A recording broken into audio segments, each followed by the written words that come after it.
Hi friends, good morning. எல்லோரும் எப்படி இருக்கீங்க? இன்றைக்கி வியாகராக்கு ஸ்கூல் லன்ச் பாக்ஸுக்கு பச்சை பயிறு உளுந்தும் சேர்ந்து சாதம் பண்ணி கொடுத்தாங்க. பச்சை பயிறு உளுந்து போட்டு சாதம். இதில் நேத்திக்கு இந்த கத்திரிக்காய் சாதத்துக்கு பண்ணின அந்த மேல் பொடி மேலே போடுவோம்ல, ஸ்பைஸ் பவுடர். நான் சொன்னேன் என்னெல்லாம் ட்ரை ரோஸ்ட் பண்ணி திரிக்கணும்னு சொன்னேன். அதை மேலே போட்டு கிளறி இருக்காங்க. சூப்பராக வந்திருக்கு. உளுந்தும் பச்சை பயிரும் சம அளவு, அரை கப்பு. அரிசி 1 கப்பு.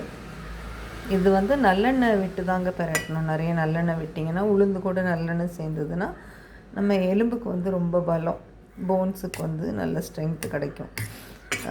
ஸோ அதனால் அப்படி பண்ணியிருக்கேன். உப்பு போட்டிருக்கேன். அந்த மசாலா பொடி ஒன்று தான் சீசனிங், வேறு எதுவும் நான் பண்ணல.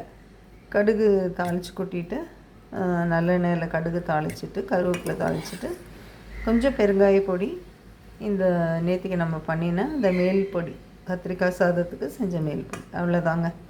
சூப்பராக வந்திருக்கு இந்த ரைஸ். ட்ரை பண்ணி பாருங்கள். நேத்திக்கு கத்திரிக்காய் சாதத்தில் அந்த பொடியோ ரெசிபி இருக்குது, அதையும் பார்த்துக்கோங்க. இந்த மாதிரி செஞ்சு கொடுங்க, ஹெல்த்துக்கும் நல்லது. பசங்களும் ரொம்ப லைக் பண்ணி சாப்பிடுவாங்க. வியாகரம் ரொம்ப லைக் பண்ணாங்க. Okay, thank you. Have a good day.